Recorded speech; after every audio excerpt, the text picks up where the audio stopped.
सच्चित् सुखस्वरूपाय स्वामिने तापहारिणे ॐ ऐ स्वामी विवेकानन्दाय नमः। ॐ ऐ स्वामी विवेकानन्दाय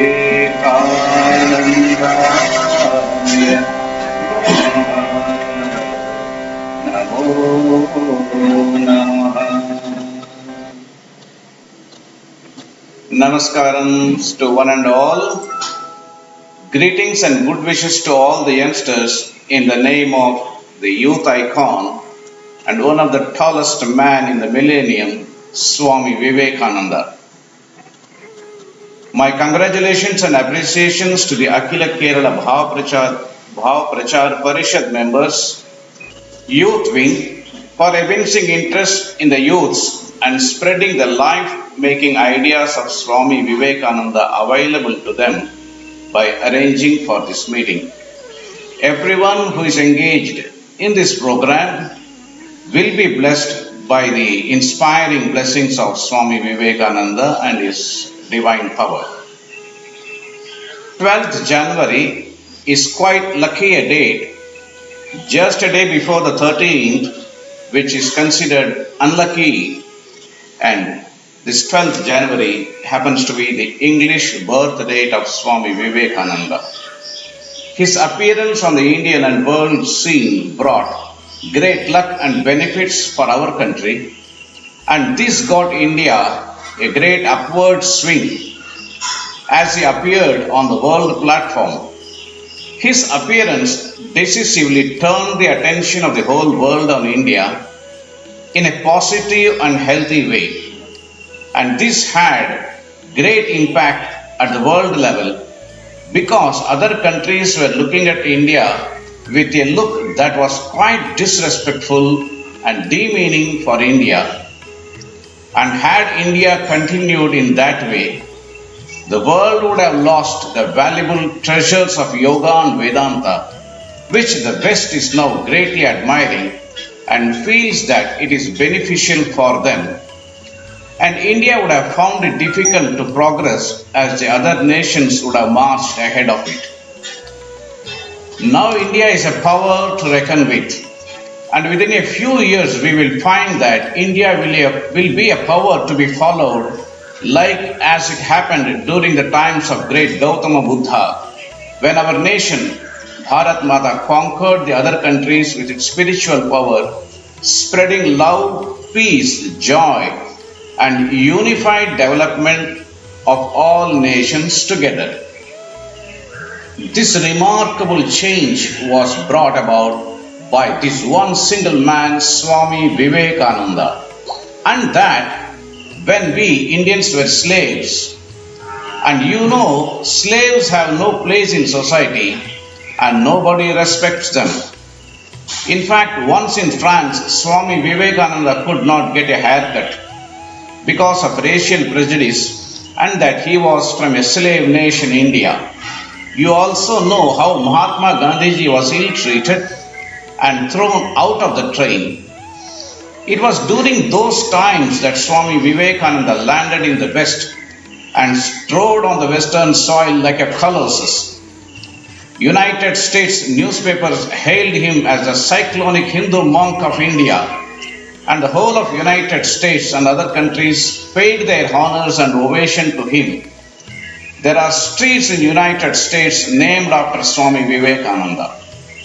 After his advent, in India, even girls have started naming their children or naming themselves as Vivekanandi. That was the power and impact of this one single man having a tremendous sweep over the minds of Indians and the people world over. The benefit of getting Vivekananda was and is that our confidence level gets boosted up seeing one of us with a magnificent personality doing amazing things and the world remains conquered.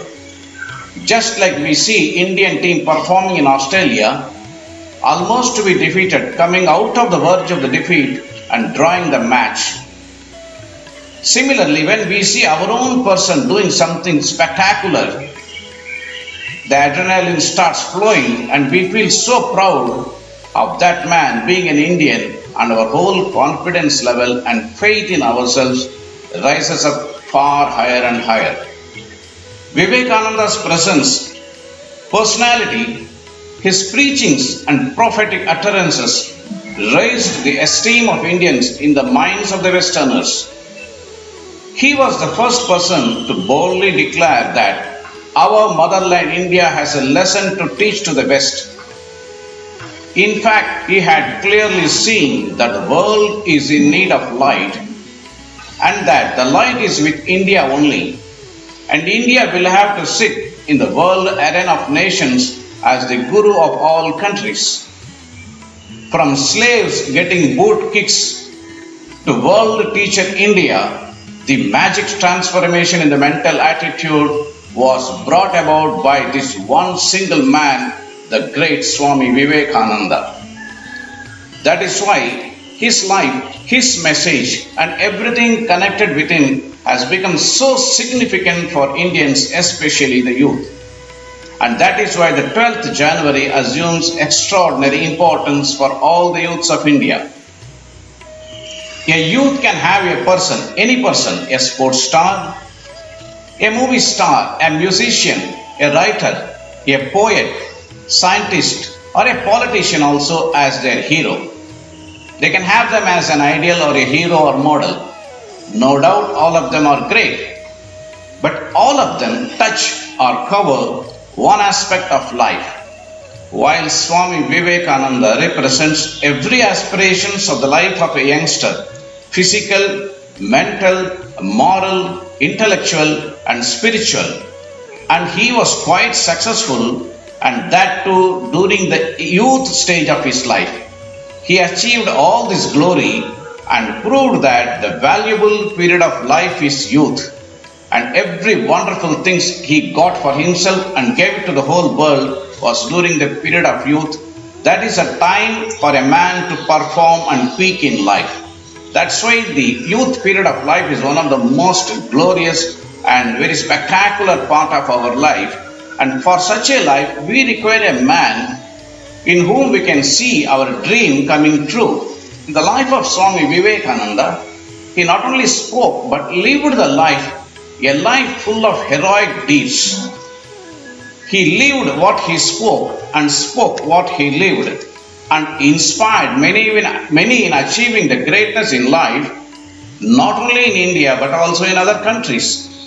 The special thing about him was he was not contained within the boundaries of religion, nationality, race, language, creed or cult. Absolutely frontierless, like the fresh and cool sky on a full moon day, Vivekananda was connected to the total humanity. His heart simply throbbed not for God alone, but for man, you and me, who he claimed to be his real God. He was a monk steeped in the realization that God alone is true, and having experienced God face to face, Vivekananda surprises and stuns us when he says man is the greatest God that ever existed, existing and will exist. In another place, he really steals our heart when he remarks, I may have to be born again, for I have fallen in love with man. Something fantastic. A man who has seen God face to face and experienced God in every aspect of his life says that he has fallen in love with man, the human beings. He was not God-centered alone, but God in man-centered. And therefore, he was and is immensely practical, sensible, universal in appeal, and charming to every age group, especially to youngsters, through his bold utterances made during his speeches, like, He says it is better to play football than to read Bhagavad Gita. For with your muscles, biceps more strong, you will be able to understand Gita more better. So who can be more adaptable and suitable to youth than this man whose very looks give you a definition as to how a lover of God, immersed in the love of human beings, will look like. The flaming eyes, but full of compassion. This was the magnificent personality of Swami Vivekananda as you look at his image. Unlike other saints, Vivekananda achieved everything during the youth period of his life. He preached and lived what he preached, which we can understand and get a glimpse of through his life incidents. I will just narrate to you a few incidents which are so captivating and inspiring that we can really feel here is a man who can show to youth what he speaks and what the marvelous sayings of his convey. Once in England, when Swami Vivekananda was walking along with an Englishman and an Englishwoman, suddenly from nowhere a fierce mad bull came charging at them. You know, bull charging, the famous Jallikattu incident in Tamil Nadu, where youngsters who are full of strength and vitality tried to control the mad bull. The Jallikattu has become a famous incident all over India. But before Tamil Nadu's Jallikattu became famous, Swami Vivekananda gives a demonstrative glimpse of how an Indian will meet. A valorous, courageous, strong Indian can control the bull in one of the most fascinating ways. As the bull came charging, the Englishman, who was among the rulers of India, who was supposed to be very bold and courageous, full of manliness, suddenly got frightened, ran towards the nearby tree and climbed on the tree and placed himself very safely on the top of the tree, leaving the Englishwoman to the danger of bull coming and hitting her. It was at this time, this marvelous personality, Swami Vivekananda, a man from the slave nation, rose to the full heights of his personality.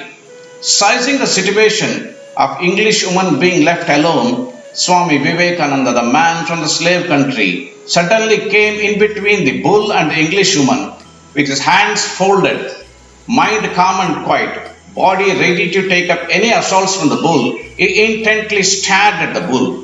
For a few minutes, the bull looked at Swami Vivekananda.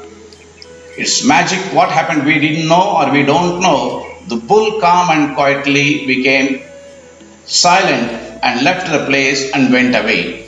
After a few seconds, when the Englishman climbing down the tree and came and joined the group, Vivekananda patted him on the back and told, "Bravo, the great Englishman, the ruler of our country."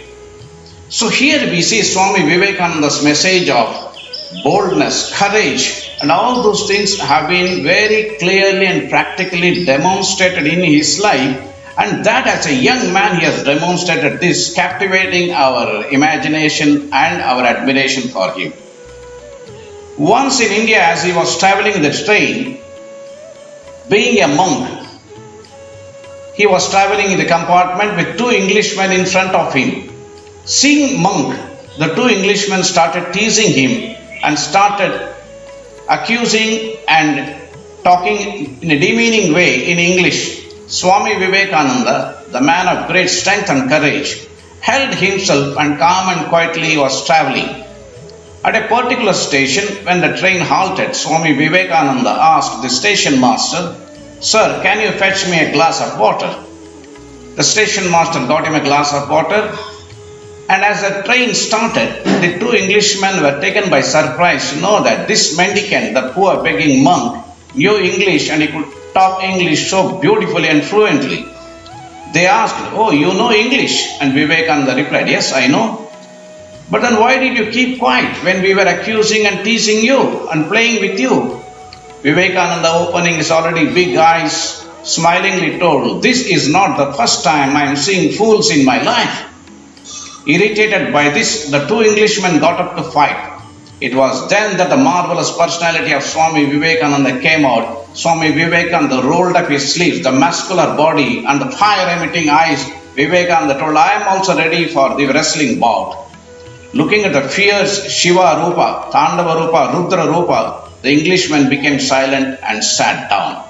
Referring to this incident, Swami Vivekananda says that we Indians refuse to demand or ask for the respect which we are due for. Most of the time we become subdued and become meek and humble, but this humbleness is not going to get esteem or respect for you anywhere. So this is the tremendous classic behavior of an Indian warrior monk, as he was called by Annie Besant. We'll move to next incident where the supreme courage and the intensity of the boldness of Swami Vivekananda comes to the fore. In the West, after lecturing and becoming famous after the Chicago Parliament of Religion's wonderful speech, Vivekananda's name was flagging all over the United States, and that marvelous looking personality full of purity and fire, the face looking like the child of a god. A rich widow, very beautiful and young, came to Swami Vivekananda and told, "Sir, I would like to marry you." Any Indian would have fallen for that offer, but not the strong and the powerful personality of Swami Vivekananda. Opening his eyes more bigger, Vivekananda smilingly asked that lady, "Why do you want to marry me?" And the lady replied, "If I marry you, I can get a child and I can train him to become another Vivekananda." Rising to the full heights of his personality, Vivekananda laughed and told, "Marry me, get a child and train him to become another Vivekananda. Why to take so much trouble? Mother, I am already your child." This is the classic signature behavior of a true Indian character, looking upon women as mother. So here we see how Indians can present themselves in front of women and how we glorify and respect women. And this is a supreme character of Indian culture and spirituality. And Vivekananda has shown it in his life when offers came like this. Not only was this the time when women came to offer themselves to Vivekananda, even as a college student, when he was well built, when he was hardly in 20s, when the desires of the flesh will be on a conflagration on full fire, Vivekananda was singing in his room. Hearing the melodious voice, one of the young widow nearby got attracted to his melodious voice, and she used to keep her door open. During examination times, Vivekananda used to come to this room of his grandmother and spend most of the time in hard studies preparing for examination. And in between, he used to burst out in beautiful melodious songs. Hearing the beauty of the song, the beauty of the voice, the widow, young beautiful widow, got attracted. Slowly, she became attracted to Swami Vivekananda also. One day she came and she took courage to come to his room and tell Vivekananda that she will put an end to his poverty. Vivekananda was very poor at that time, one of the richest person in the Calcutta. As his father died, Vivekananda plunged into an abysmal of poverty and financial distress. So Vivekananda, though he was offered an avenue to come out of the poverty by the tempting young widow of Calcutta, following the values of morality and ethics, keeping up the supreme purity of life, with folded hands, undisturbed mind, told, "Mother, death is staring at you. Get ready for the eventuality of death, which is the door to be shut on your life, and take to God." So that is the real behavior of an Indian youth who can, with great courage, moral strength and character strength, can surmount the difficulties and temptations of life. So these are some of the heroic deeds which we can see in the life of Swami Vivekananda. One more interesting event comes to my mind, which is quite interesting and inspiring for the youth who are aiming at success. For every success, a dedicated, involved and one-pointed, focused mind is essential. Once Swami Vivekananda was passing through the streets of the United States, where at a particular place he saw young men divided into two teams, and they were playing a peculiar game of shooting eggshells which were floating on the waters of the running rivulet.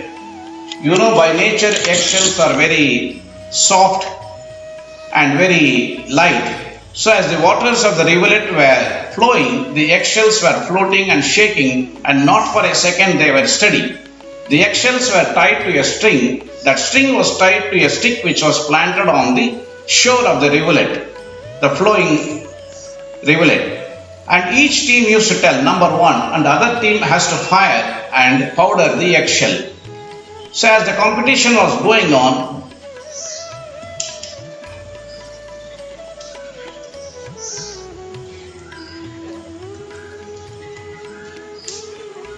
that was kept for that only.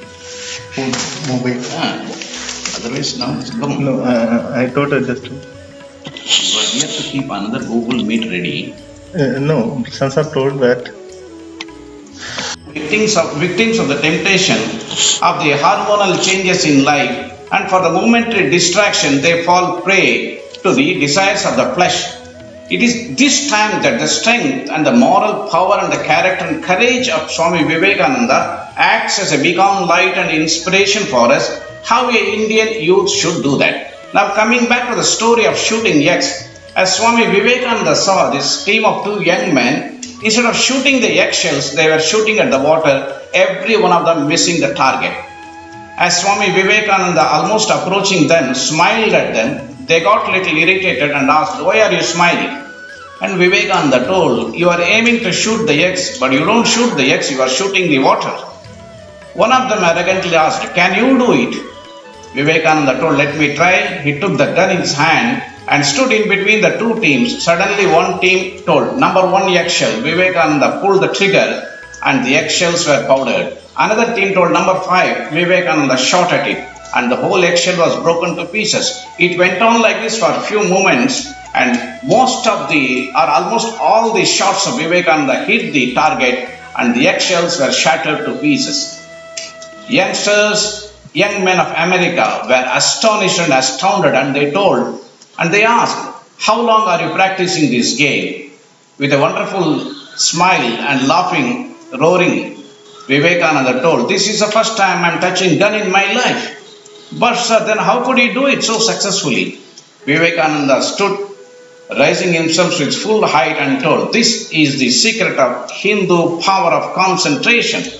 So this power of concentration, which Vivekananda speaks of again and again as the first and the last step for success and the only avenue, the gateway to get knowledge in every field, whether in science or spirituality, the power of focusing the mind, the intense power of concentration. It is called the mind.com. .com means concentration of mind. In Vivekananda's life, we find a practical demonstration of this excellent art of concentration, which is a cornerstone for development both in material life and spiritual life. He had a stupendous memory power. Once he was in New York, and every day he used to get Encyclopedia India, which are a voluminous book. To read one book will take months together. And when within a week, few volumes were exchanged, the librarian became suspicious and asked the man who was bringing the book, "Is the man who is taking the book reading it or just glancing through the pages?" And when Swami Vivekananda was informed of it, Swami Vivekananda went to the library, met the librarian, and he told, "I have read all these volumes." And the librarian was struck dumb. He told, "It is impossible for a human being to do this feat, achieve this feat." Vivekananda asked him, "You can ask anything from any pages of any volumes." And as the librarian started asking questions, Vivekananda repeated everything on each volume with page number and all the details verbatim. Simply the man collapsed on the chair and he told, "It is not possible for any human being." And Vivekananda assures us that if Vivekananda can do, every one of you can do. This is where Vivekananda becomes supremely important for us, because he has given a practical evidence and demonstration of this thing, and he is also giving a confidence, a boosting to us that every one of us can do. It is not an exclusive talent, capability of a God man called Vivekananda. So that is why he becomes a supreme and a suitable idol, icon and ideal for Indian youngsters. He stands as a verifiable proof. Whatever he proves, you can verify it. a verifiable proof and a demonstrative evidence of all great things youngsters want to achieve in life. Strong, well-built body, wealth of character, knowledge and values, good looks. Look at the image of Swami Vivekananda. Once in Kochi, I met a young girl and I asked, "How do you feel about Vivekananda?" And she replied with smile, "The very image, what a godly image, one of the most magnificent personalities, Swamiji, I have seen. What an image of Swami Vivekananda. Compared to all other heroes, cinema and sports stars," he said, "this is something, a fulfilling, total character image of Swami Vivekananda, and the burning eyes of this man emitting fire, courage, at the same time love and compassion." So, strong, well-built body, wealth of character, knowledge and values, good looks, scholarship, moral and intellectual capabilities. Once Swami Vivekananda was in the house of Paul Dyson in Germany, who was a Sanskrit scholar, and after some time his wife told that Swami Vivekananda should be got out of this house. Paul Dyson went to meet Swami Vivekananda, who was in his library. As Paul Dyson met him, Vivekananda started quoting from some of his books verbatim. Simply overpowered by the amazing power of Swami Vivekananda, Paul Dyson fell in love with Vivekananda instantly. He came down and he told his wife, "If you want, you can leave the house for a few days, go out and stay. I will not leave this Indian from my house. I want him. I have fallen in love with Vivekananda." This is a tremendous impression that Vivekananda created by his extraordinary capabilities. His feeling for the poor and downtrodden, which whole of India and we Indians now require very, very urgently, and especially the unending love for India. This is a need of the hour that we Indians are not able to love our country, India. When Swami Vivekananda returned successfully, triumphantly from the Western tour, after putting the flag of India and its spirituality in the West successfully, when he stepped in Rameshwaram, the Raja Bhaskara Setupati of Rameshwaram told Swamiji, "Swamiji, put your first step, your leg on my head." Vivekananda told Raja's head is worthy of respect. "I will not put my first foot on your head, but I will put my foot on the holy soil of Bharata Mata, one of the most holiest of lands in the world." And when a reporter asked him, "How do you feel about India now? You have seen the poor slave country full of disease, poverty, depression and negative mental attitude, having gone to the West full of wealth, flourish and success, having come back triumphantly, how do you feel about India now?" Swami Vivekananda for a moment became recollected, collecting himself fully, he told, "Before I left India, I thought India is a poor country, full of disease, hunger, thirst, a slave nation utterly down. After seeing America with all the pleasures, all the wealth, all the development and all the glory, and successfully coming back, now I don't feel India is great, but every dust of India has become great and holy to me." It was not that India is great alone, every dust of India has become great and holy to him. That was a great love he had developed and cherished in his bosom for the motherland, Vivekananda. We can go on like this with some of his heroic deeds, which you will find leaving the classic signature behavior of a great Indian character. And in his life we find all these things can be verified and we can get a demonstrative evidence of all great things which we youngsters want to achieve and have an ambition, and we cherish it in our heart to get such greatness. He had scientific temperament. It was he who was the reason for the Tata Science Research Center in Bangalore. Extraordinary management ability. When he wrote the Constitution of Ramakrishna-Vivekananda Mission, 20 years later, United Nations Secretary was forming the Charter for the United Nations. He came across the Constitution of Ramakrishna-Vivekananda and he was thrilled and charmed to see that the Ramakrishna-Vivekananda agenda is what the United Nations agenda is going to be charted out. Both the agenda are tallying and of the same magnitude. And he was surprised and he remarked how 20 years before Vivekananda could imagine a world agenda and how he placed this as aim and goal for the Ramakrishna movement, the total development of humanity and the world.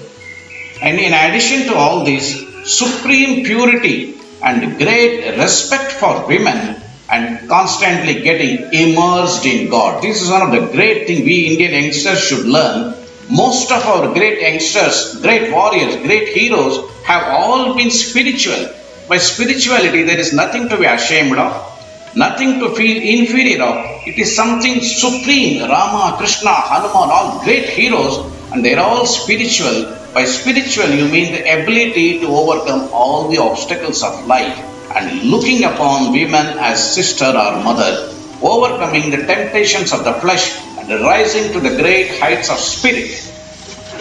And Swami Vivekananda was the first and perhaps the only world level leader, a teacher who openly placed his full faith on the youngsters when he remarked and declared, "My faith is in the younger generation, the modern generation. Out of them will come my workers who will solve the problems of India like lions." This, against the usual elders and society people constantly blaming and criticizing youngsters, gives us a glimpse of how Swami Vivekananda loved and admired the youngsters of all countries and especially of India. Now coming to the question of what exactly is his message. There are hundreds of messages of Swami Vivekananda for youngsters and for Indians. We will take one or two. His overall message is, let your life itself be a message. His famous remark, having come into this world, leave a mark behind, is one vital important message we have to take in our life. Having been born, we should not die into the thin air, leaving no mark behind. Something we should leave behind, and that comes when you start living for others. Make life meaningful for yourself by making life useful for others. If your life becomes useful and others are benefited, then your life becomes meaningful. Try to create some benefit for country, for other people, even if it be in a small measure. It is not that every one of us should do something spectacular. I will narrate a small incident and you can take an idea how each one of us can contribute our own small share, but the small share can be significant. You knew a few years before there was a great flood caused by heavy rainfall and opening of the dams in Tamil Nadu. Almost all the roads were full and the flood waters rose up to the terrace level. And in Tamil Nadu, in one of the colony, 2-3 houses which were nearby, they were up to the water level to the terrace. And there was a pregnant lady who climbed the terrace and she was sitting there on the terrace, not knowing how to come out. Few of the youngsters saw this plight and suddenly they hatched upon a plan and they threw a rope to her and another end of the rope they tied to the building where they were, which was 3 buildings away from the lady's house. They tied the rope and on the rope they tied a chair and a young Muslim boy, I am forgetting his name, he tied himself to the chair and went to that house terrace and jumped there, took that pregnant lady on his lap, came back and after coming down, he got down the stairs and then took the heavy pregnant lady on his shoulders and took her to the maternity home and there she delivered the child. She was a Hindu pregnant lady delivering a child. That Hindu mother named the child after this Muslim young boy.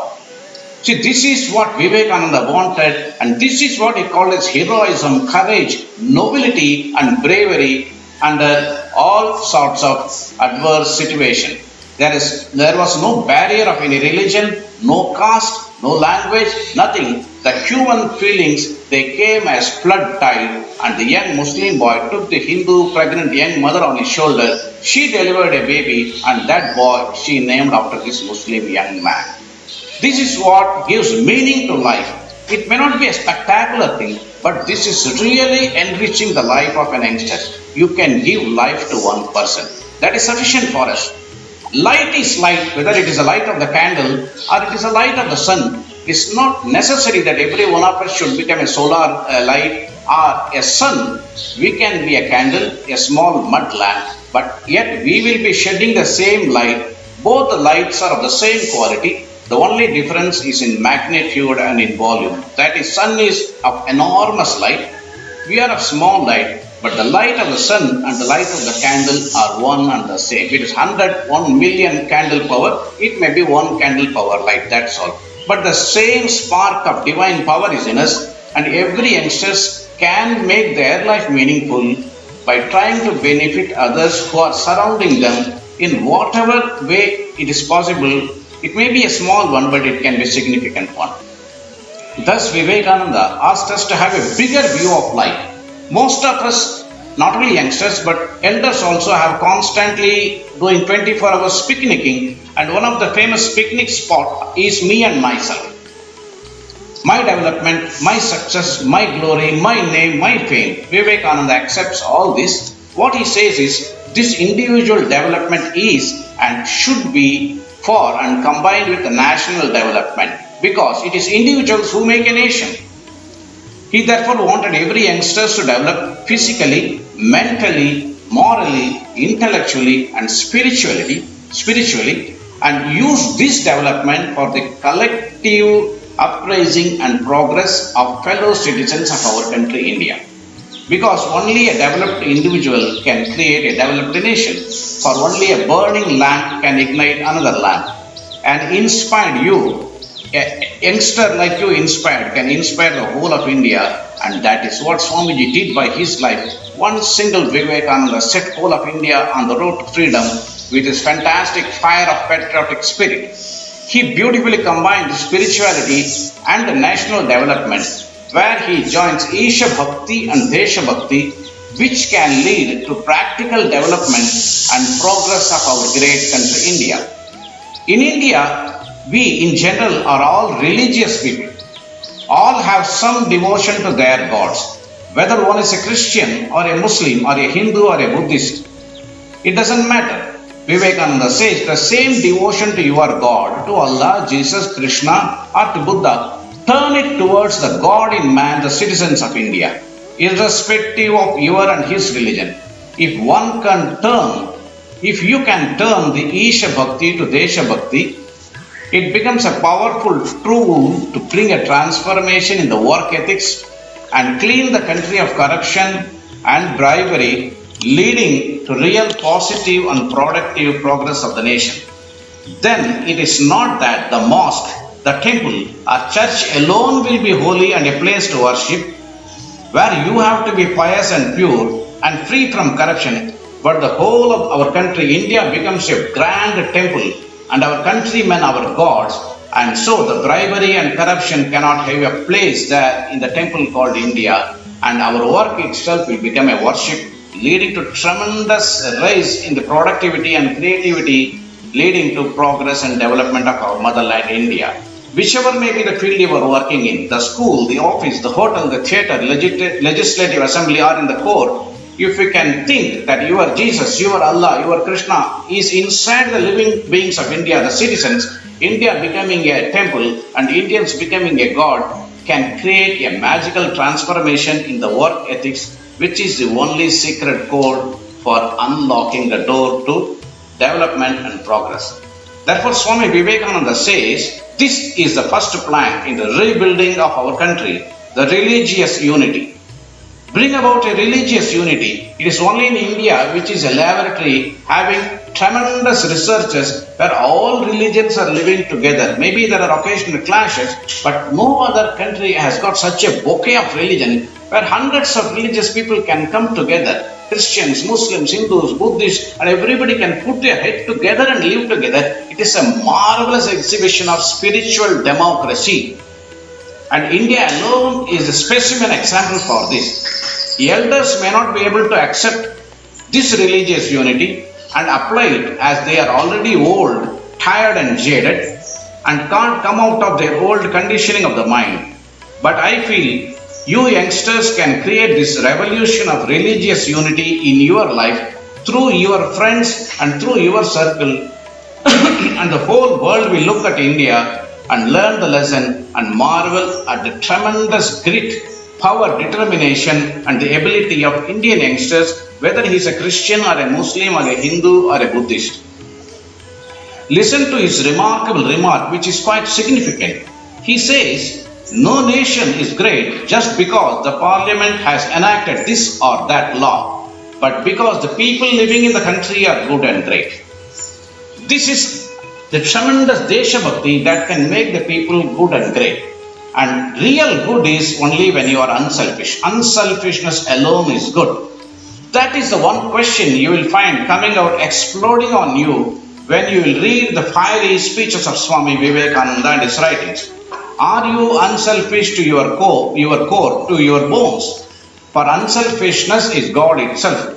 It doesn't matter to which religion or language or caste or creed you belong to. Like that Muslim young boy carrying a Hindu pregnant lady, which is a godly act, every one of us can give a godly contribution in the hundi box of the temple of India.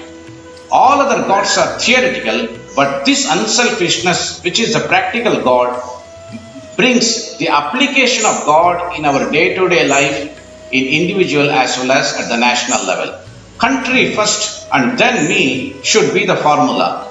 That makes a man a full man, a great Indian, and that is what Vivekananda was expecting and is expecting from Indian youngsters. Now, what are the three personality components that makes a great man? We have to make a difference between a great man and a big man. Great man is a man who leaves a tremendous positive impact upon the society. A big man is one who has got power, wealth, status, and all things, but he leaves a negative impact on the society, causes lots of damage, and puts the whole civilization back in despair and halts the progress of the country. Like many of the terrorists they do, they become big people, spontaneous, spectacular, exploding activities, blinding our eyes. Oh, how they have done it, how the WTC could be exploded. It looks something fantastic, but it is of no use to us. Whereas a great man gives tremendous life to the living people, makes the whole country start living again with great freshness and sets the adrenaline flowing in the whole civilization. So three components that are required for a personality of a great man. The personality components of a great man. First is great in heart, second is great in heart, second is great in head, and third is great in hands. Great in heart, great in head, great in deed. Heart is the seat of emotion where you start feeling, because you may have intellect, but it is the emotion which gives motion to the intellect. In India, many of us are intelligent people, intellectuals, but we don't move in the sense that we don't act. We see the poverty, we start justifying it, we give lectures, but we don't do any action because there is no emotion, no heart. Having intellect alone doesn't work. It requires a heart to move that intellect into action, because heart is the seat of emotion. They say emotion gives motion to intellect. So a heart to feel, a head to conceive and find solution, the brain. Thirdly, the hands to work out the solution which we have found out. Three beautiful examples I will give you how it makes a combination of heart, head and hands to create a great man. There was a blind girl selling oranges on one of the roads of the airport.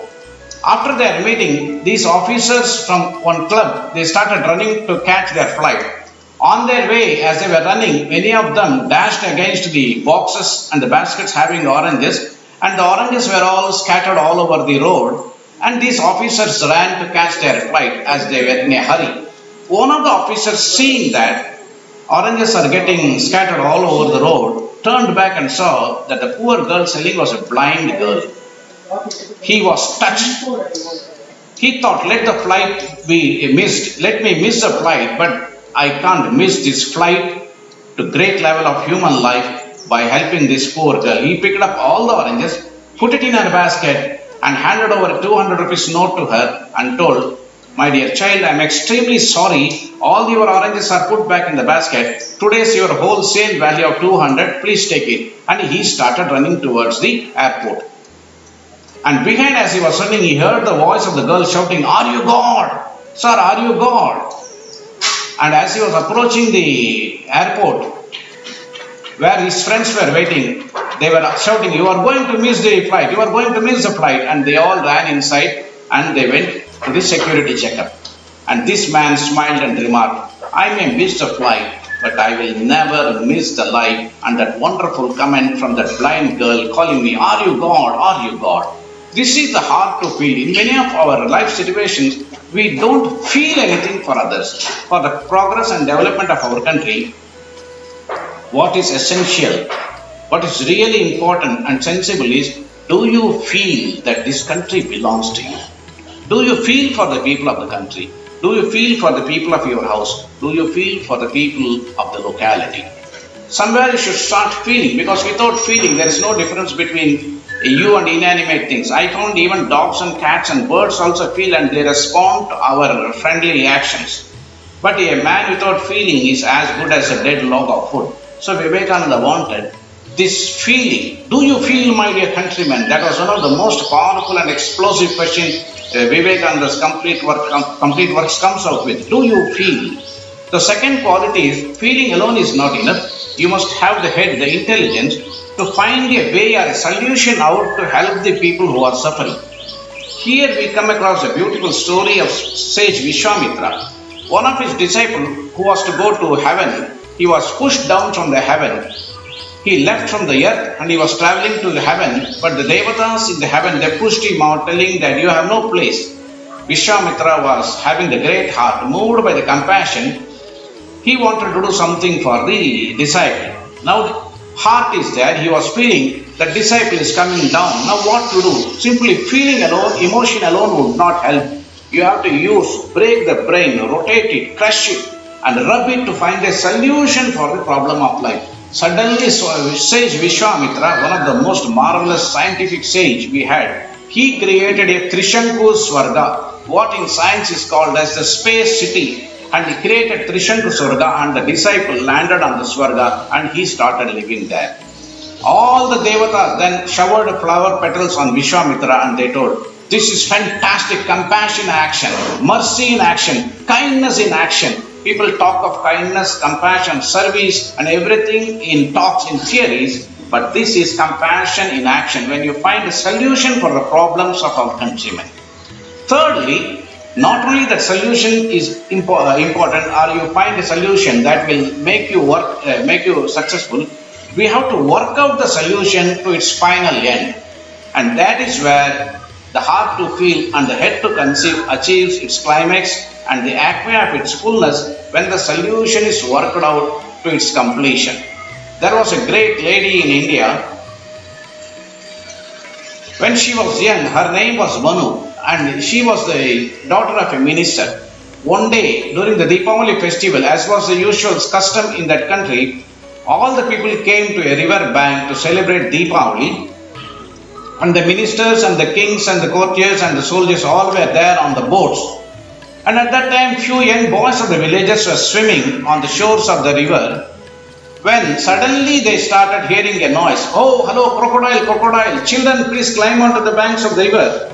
So everywhere the noise started coming, warning the young boys, young children to come to the shore and to save themselves from the dangerous crocodiles. But nobody was doing anything. At that time, a 7-year-old young lady just tucked her petticoat on her hip, jumped into the water, swam towards the young boys, and of the young children, one of the children was struggling for breath and all other children had climbed to the shore, to the bank of the river, and this young girl pulled that small boy onto her shoulders, swam back, came to her boat, and when she came near her boat, all the elders on the boat took hold of the two children and then took them onto their boat. And the father took the daughter on his shoulders and started circumambulating, dancing in joy, going round and round. And this girl was the famous Jhansi Rani Lakshmi Bai, of whom Swami Vivekananda was greatly fond of. They say, "Khoob ladi mardani thi, wo to Jhansi wali Rani thi." She was not a woman, but she was a man of great valor and courage. All other people were shouting, get onto the shore, get onto the bank. But the solution, jumping into the river, taking hold of the boy on the shoulder and putting him on the shoulder and bringing him to the boat and saving him is the execution, the working out of the solution part. So these three things combined makes a man great, and these three things combined in Swami Vivekananda, the three personality components of a great man. A great in heart, great in head and great in deed. And this makes a total, full, complete Indian citizen. This is what we need in our country, and that is the message of Swami Vivekananda for youngsters. Become great. Feel for the poor and needy people of India. Use your intelligence to find a solution for the problems of India. Then work out the solution successfully to remove the problems of our countrymen. Finally, we come to the core of his teachings, which is one of the most touching teachings and which I am very fond of, calling on each one of us to the greatness of our own individual nature. He says each man is great and one should accept this and believe in it. Vivekananda's life itself was a wonderful exposition of one single man working out miracles. He says infinite power, knowledge, capability are already inside you. You can do anything and everything. Stand up, be bold, take up the responsibility on your own shoulders and know that you are the maker of your own destiny. Here comes a beautiful story. Once on an evening, summer evening, as the clouds were gathering and the sun was about to set on the west, darkness enveloped on the village which was down the valley, and the sun was worried, if I go down on the western horizon, who will give light to this village? And therefore the sun, the Surya, shouted, who will give light to this world? There was no answer. Second time he repeated the question, who will give light to this world? Nobody answered. With great worry and burden in his heart, as the sun was about to set on the western horizon, he asked the third time, is there anybody who can give light when I am gone? A small feeble voice came up, I. The Surya, the sun, was surprised. He peeped out and saw a old 80-year-old lady lighting a mud lamp.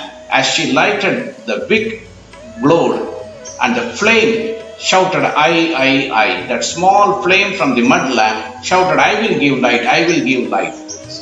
And the sun, with great joy, shouted, Salam Alaikum Sardar. And the sun set down. Everywhere there was darkness. But in the little hut of the old 80-year-old lady, there was bright light caused by that single mud lamp and the flame shedding that light. Instantly, all the nearby houses, people from the nearby houses came with their mud lamp, lighted their lamps, and within few minutes the whole village became luminous and the village houses were lighted up. So one single lamp, what a tremendous power, what a tremendous possibilities are inside it. Vivekananda says the infinite possibilities of a single man like you can work wonders. Do not lose yourself in the crowd and ask what I can do. You can do anything and everything, he says, for flowers make a garland, drops make a river, bricks make a building. It's people like you and me who make India. Be proud you are an Indian and make India become proud of you. So these are the few ideas of Swami Vivekananda. You should go through his books, read the life of Swami Vivekananda, which is more wonderful than any of the Western adventurous movie thrillers. There are 2 volumes of Swami Vivekananda's life, hundreds and hundreds of inspiring and hair-raising incidents in his life, and the messages conveyed by him has got an electric effect on your mind and body. So, with these few words, I pray, may the fiery power, the personality and thoughts of Swami Vivekananda permeate your whole personality and inspire you to higher and higher modes of thinking and living. My good wishes and prayers to all of you who have participated in this program. May the blessings of Swami Vivekananda be on all of you, and may there be great development and progress in your life, both in the material field as well as in the spiritual field. My congratulations to Kerala Ramakrishna-Vivekananda Bhava Prachar Parishad for beautifully organizing this event, keeping in view the future of the youngsters and the future of our country, which is going to give light to the whole world. Thank you. Jai Swami Vivekananda Maharaj ki Jai. Namaste to all of you.